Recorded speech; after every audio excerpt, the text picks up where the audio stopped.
is going to be based on the whole inductive reasoning thing. Now, there's going to be two types of reasonings that we deal with in here. The one is going to be called inductive, one's deductive. All right? For you guys, you're not going to have to distinguish between the two, because once we get done with the chapter, you should be using both of them together. So I'm never going to ask you guys, what is inductive reasoning? Give me a definition of it. All right? Now, because it does come up, I am going to give you the definition of it, because it does come up in directions for this chapter, for the stuff you're doing tonight. Okay? But in reality, when it comes time for a test, like, I'm not going to revisit the definition of the question being simply, what is inductive reasoning? Okay? Now, the first thing that's up there, right, it says conjecture. If you read through the directions on the warm-up, that word would have been in the directions. But you could have still answered the questions on the warm-up without knowing that. Now, the conjecture, guys, is simply a statement. Okay? More appropriately, if I write the definition formally, it's what it says up there is unproven statement based on observation. These things can be anything you want. You guys make conjectures every day, regardless of what you're doing. You might do it in your head. You don't say them out loud. You might not write them down. But you guys, every day you get up, you look at things, you make a decision based on what you see around you. Doesn't matter what it is. It's just how your brain works. Okay? If you're not doing that, you're probably just sitting there in the corner staring at a wall as like a big lump of whatever. Okay? Now, inductive reasoning, basically what this is, as a formal definition, is what it says up there, the process of making conjectures based on observations. If you ever see inductive reasoning right now, all it's basically doing is saying, here's a pattern, you tell me what's going on. And that's it. You make up some kind of theory based on what you see. That is the beginning to pretty much any kind of thought, scientific, mathematical, whatever. Your thought is always going to be, you look at something, you look at the picture, you look at the set of numbers, like on the warm-up, you say, okay, I'm going to look at them, I'm going to make a observation of what's going on. Based on what I see, I'm going to make some kind of statement. The statements, guys, don't have to be true or false. It's just the initial point where you begin the thought process of, here's what I think's going on, now I'm going to try and prove it. In other words, you don't have to rewrite the second part. It's just kind of restating what I have up there as what inductive reasoning is, just put into a different context. Okay, using a little bit different words. But it's saying the same thing. You take some kind of pattern that you see, pictures, numbers, whatever, you make some kind of theory based on what's there. Right? Now, from this, the practices that you guys are going to do are going to be, so to practice doing the whole conjecture stuff and doing like the inductive reasoning, that's where the whole number thing comes into play. That's like the most basic thing you can do just to practice this stuff. Okay? So, you guys got maybe what the next numbers are? Like for the first one, the 1, 2, 3, 2, 3, 4, blah, blah, blah. What are the next two numbers? 5, 6, 7. 5, 6, 7. 6, 7, 8. 7, 8. Okay, now, that would be the practice of you continuing it. You've observed the examples. You know what's going on because you obviously have come up with the correct numbers.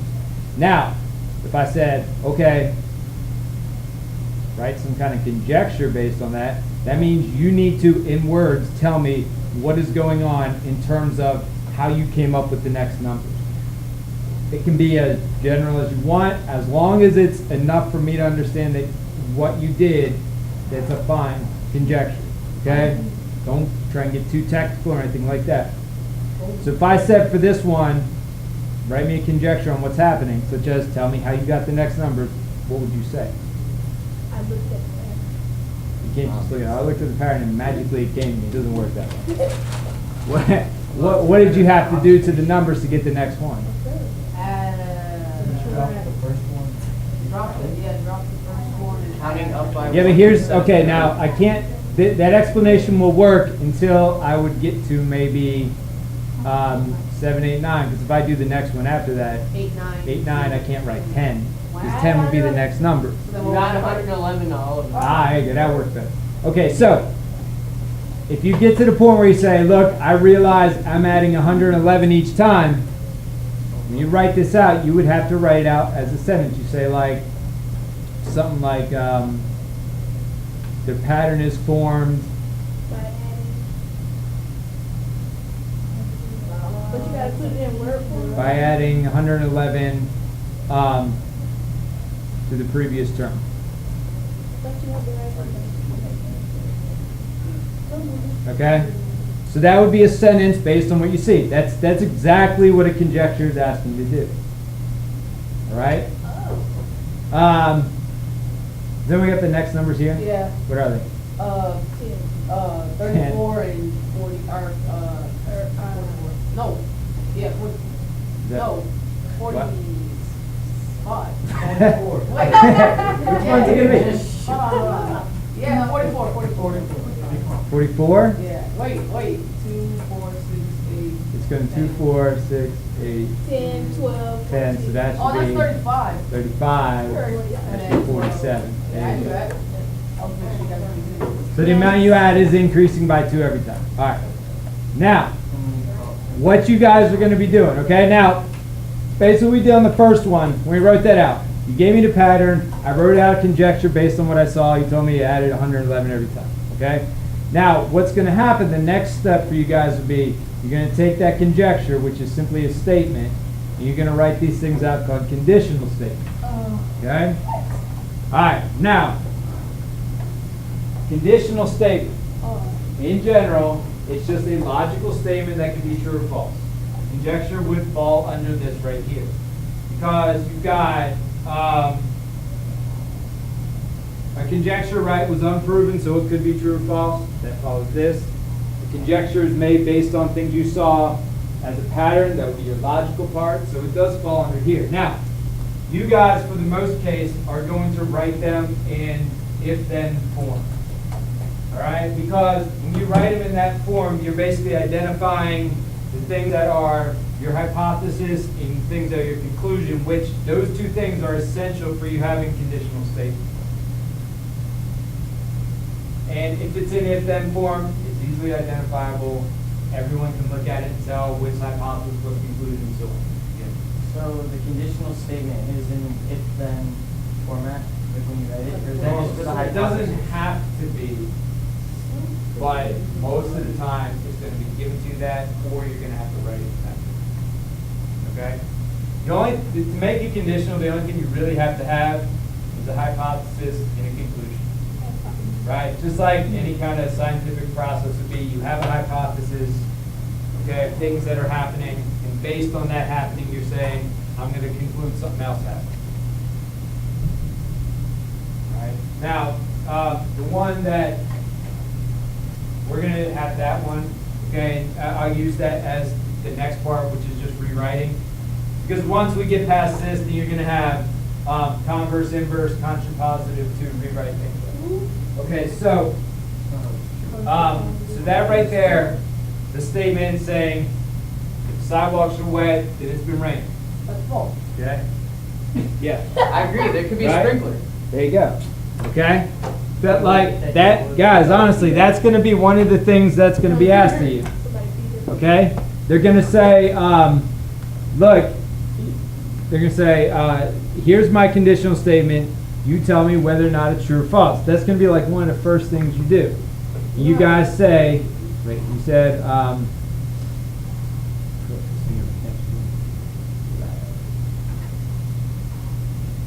you said false, right?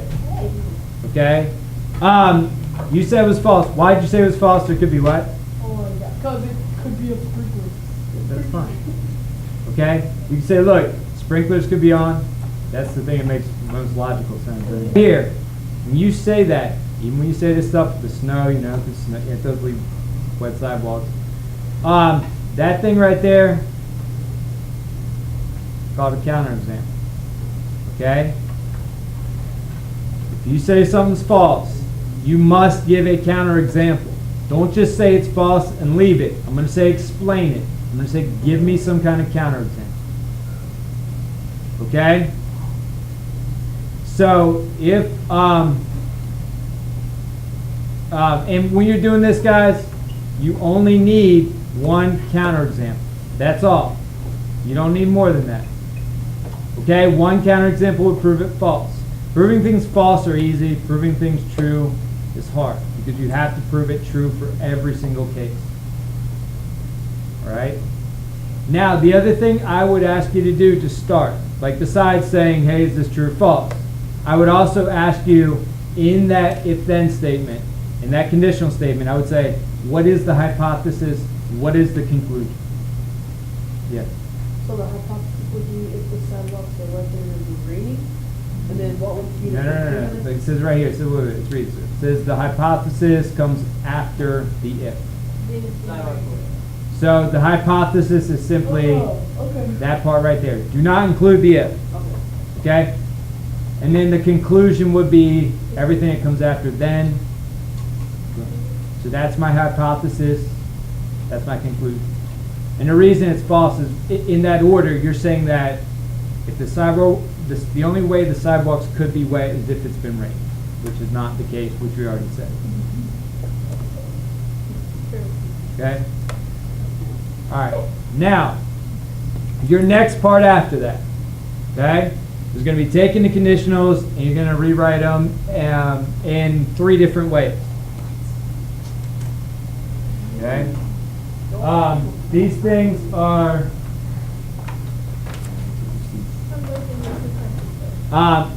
called converse, inverse, and contrapositive. Okay? And for this rewriting stuff, guys, we're going to stick strictly with the statement that I already had. Yes.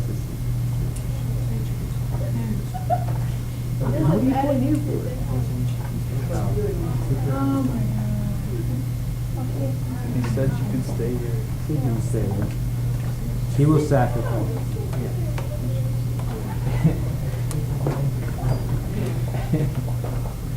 All right. So, guys, these 3 things: converse, inverse, contrapositive. Hey, and there's bound to be at least one of these, I'm sure, on the whole EOC thing when you get there. I think it was last year. Okay. The way these work. Oh, I realized that I like know, 15 minutes ago. That's why I'm over here, so you can't Behind you. Oh, there's a camera over there. Now I know It's like a whole new world. talking? isn't it? and saying the stuff about making the sidewalk wet. You can see me. All right. So guys, the way you guys rewrite them, okay, first thing, converse is, out of the 3 things, converse is the one you will see the most of. Because converses are used for like testing definitions out. So as we go through the book, that word will come up quite a bit. So out of the 3 that you definitely must remember till the end of the book, this is the most important. So converse, you flip-flop hypothesis conclusion. All right? Which means that whatever the original hypothesis was, it moves to the conclusion and vice versa. So if I took the one that was already up there, it would become that. It's been raining, the sidewalks are wet. All right? And then you would still, and then you would still go through, you know, they'll probably still ask you to test true or false for these. All right? Like if it's been raining, is it more than likely true that the sidewalks are going to be wet? Do you have a counterexample where that wouldn't happen? Somebody cover up the sidewalks. Yeah, if you got a cover under the sidewalks, it might not be wet. So really, I would have to say false there because you did just provide me a counterexample. No, Okay. never mind. There are no such things. That's fine. No, yeah, there are such things actually. So it does work. All right. Like the wind could like blow it under, like. Yeah. How do you blow That could water be. under the sidewalk? Whenever it's raining, like there's wind. Really? it There's blows windy. it- You know, rain it blows it doesn't under go the straight down. canopy, like, on the All right. Next one. Inverse. Inverse. When it says negate, that means you're changing it from either a positive statement to negative or from a negative statement to a positive. Okay, like the statement we started with was all positive parts. Like it was, if the sidewalks are wet, there's no negative words in there, like not, won't, can't, don't, that kind of thing. So if I were to take that and write the inverse of it, it would be the sidewalks aren't wet, then it hasn't been raining. Okay? Which again, you would go through the whole true false thing, which, Could be false. Could be yeah, raining. that can still probably be false. Yeah. Okay? And then the last one, contrapositive, is a combination of those two. So contrapositive means you're going to flip it and negate it. So it would look like if it's not raining, then sidewalks aren't wet, kind of thing. With this stuff, okay? For you guys, outside of the fact that the Converse is going to be used for like testing definitions, which I'll have up there in a second. Outside of that, the whole act of you rewriting them is just simply getting your brain to think logically. Like I said, the whole point of this stuff today is to get your brain thinking logically, get you thinking in that manner, which is why they have things like this here. Okay? You being able to rewrite them properly is using that part of your brain that involves the logical thought. Okay? It's getting you to tie things together. All right? Now, let me tell you, the common mistake here is people mix up converse and inverse. So make sure, like, when it comes time for the test, you got to look back through the stuff, that you definitely focus on those. Because a lot of people, when they hear inverse, they think of inverting something. If you invert something, in general, in your mind, you think about flipping it. So that's the biggest mistake. And even with converse, people think of, when you put the con in front, it's like a negative connotation. So they get those easily mixed up. That's like the biggest thing you got to focus on. Okay?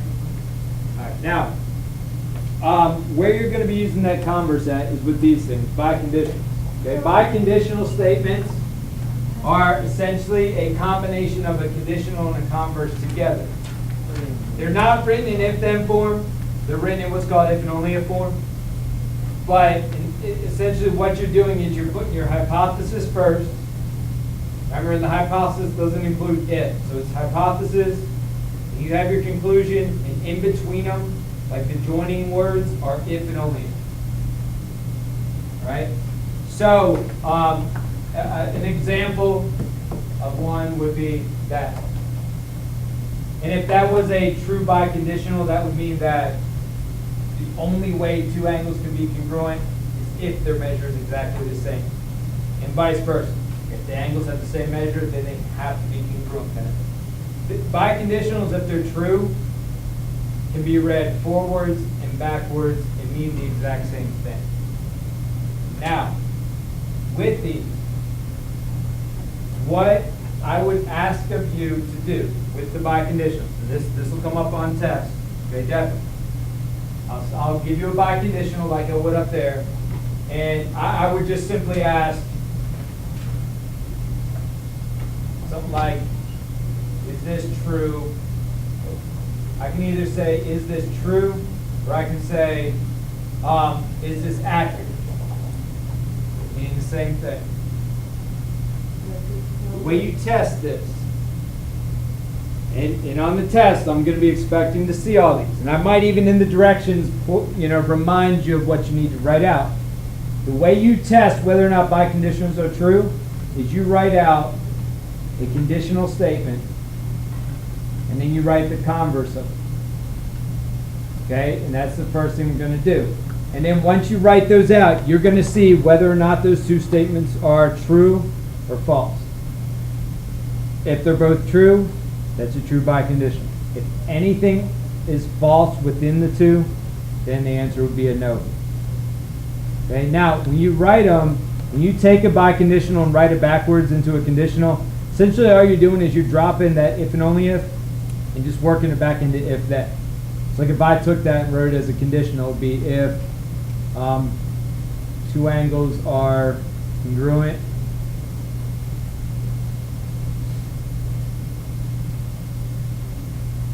they have the same measure. All right.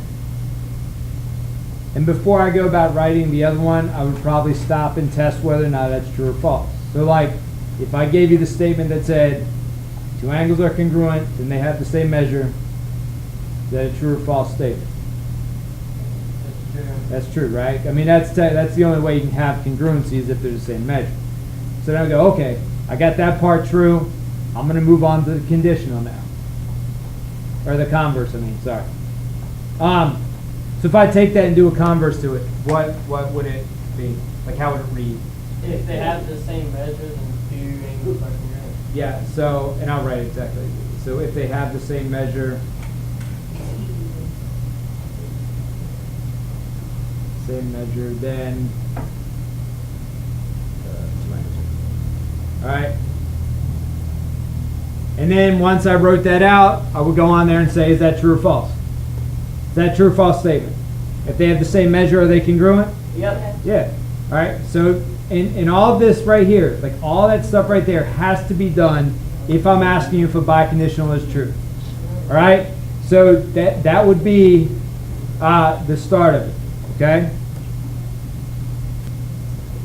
Now, guys, the next thing, like you're going to do a couple of problems for classwork, but like I said, the whole point of doing this part, like a biconditional is essentially a definition. So when you test definitions, this is what you're going to be doing.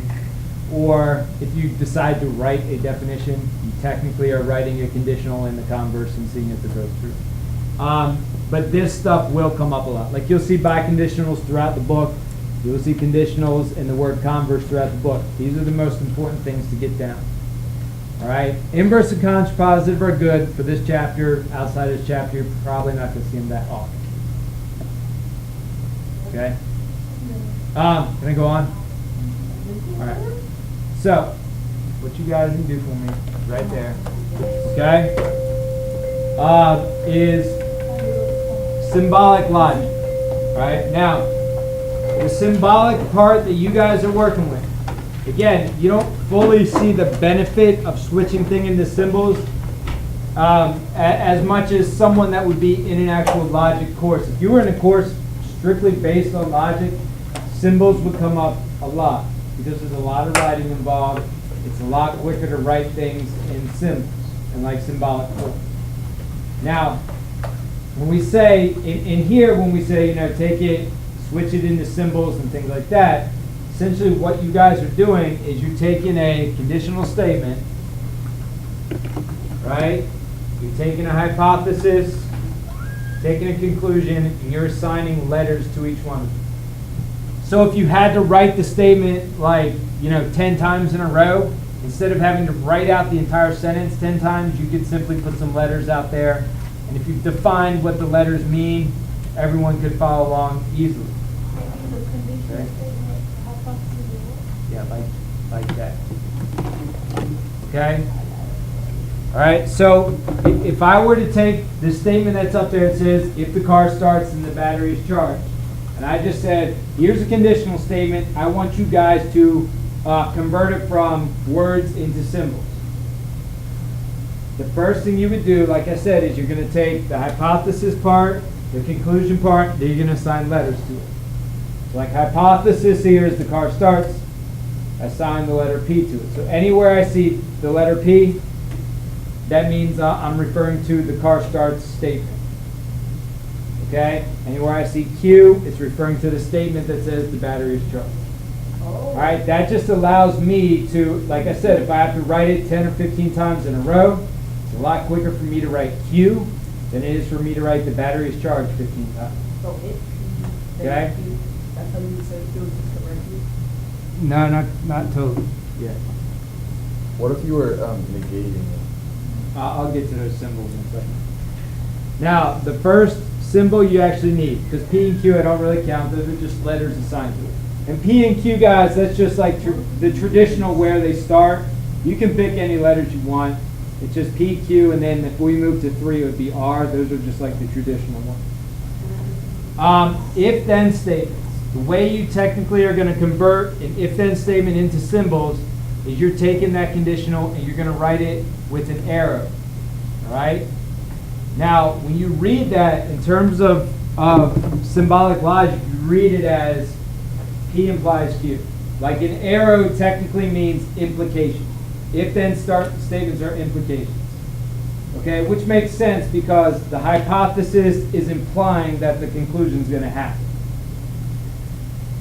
All right, but in reality, for what you guys are working with and how you need to think about it, guys, these are equal statements. Like those are the same.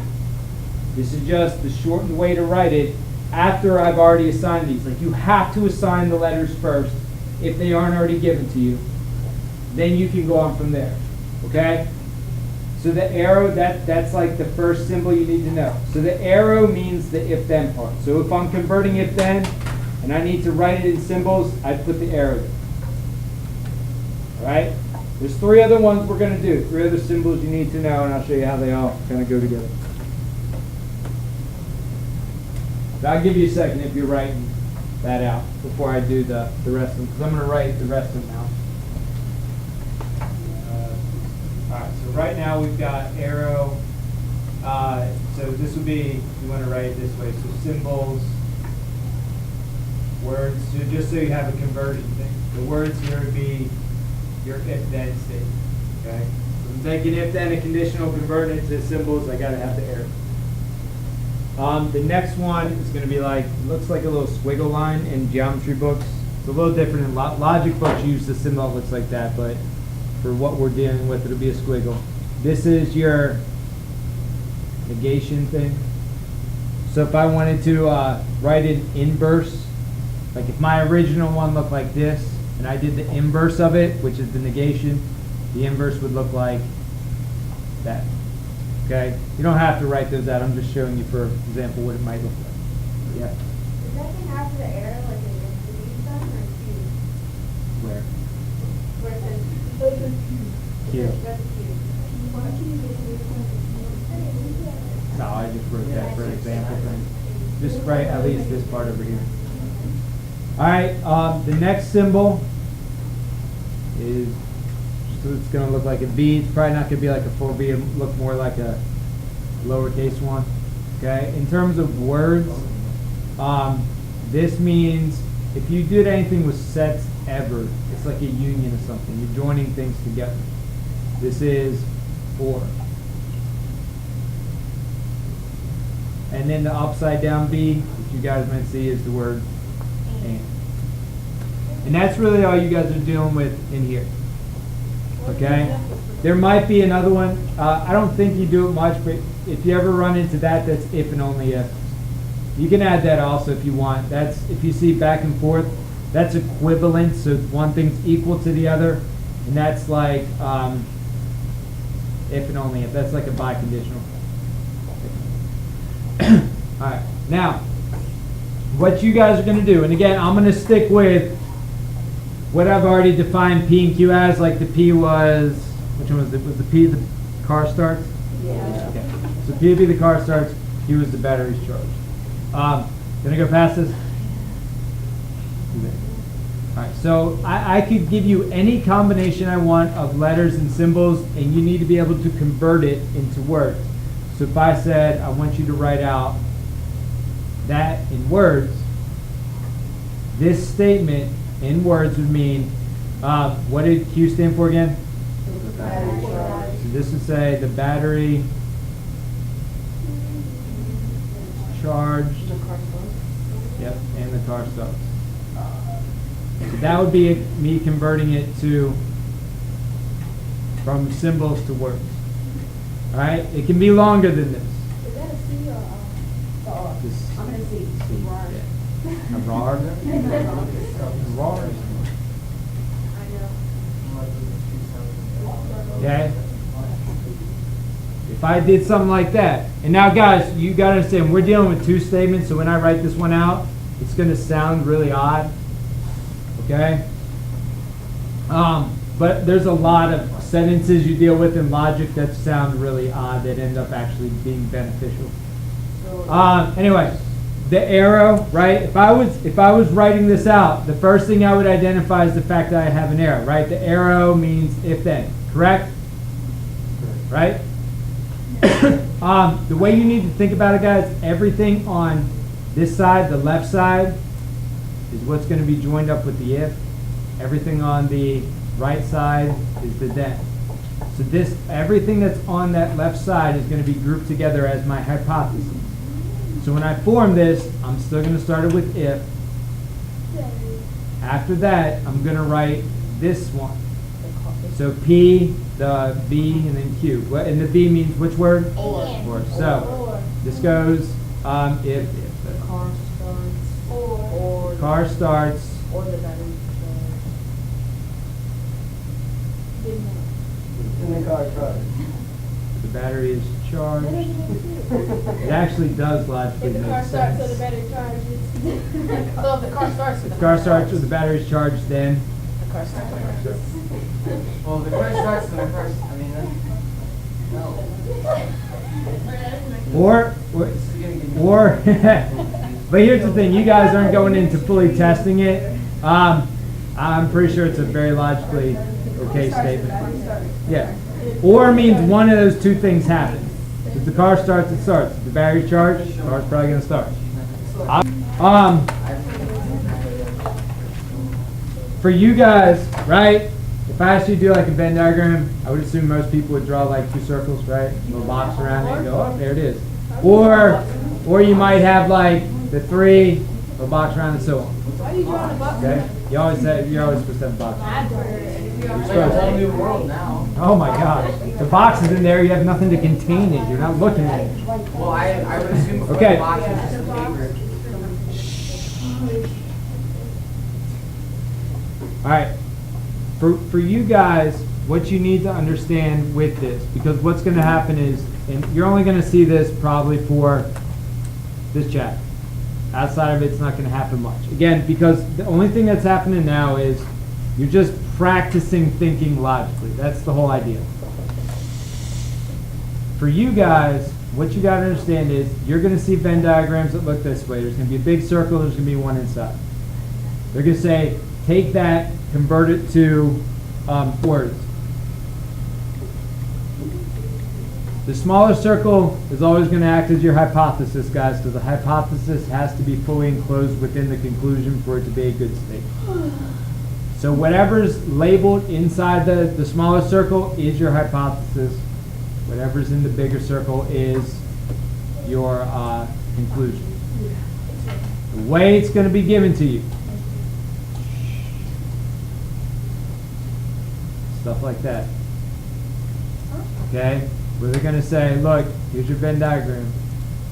Take what's there, convert it into words. Really, that's two circles. I see no rhombuses or squares. That thing on the outside, the rectangle. No.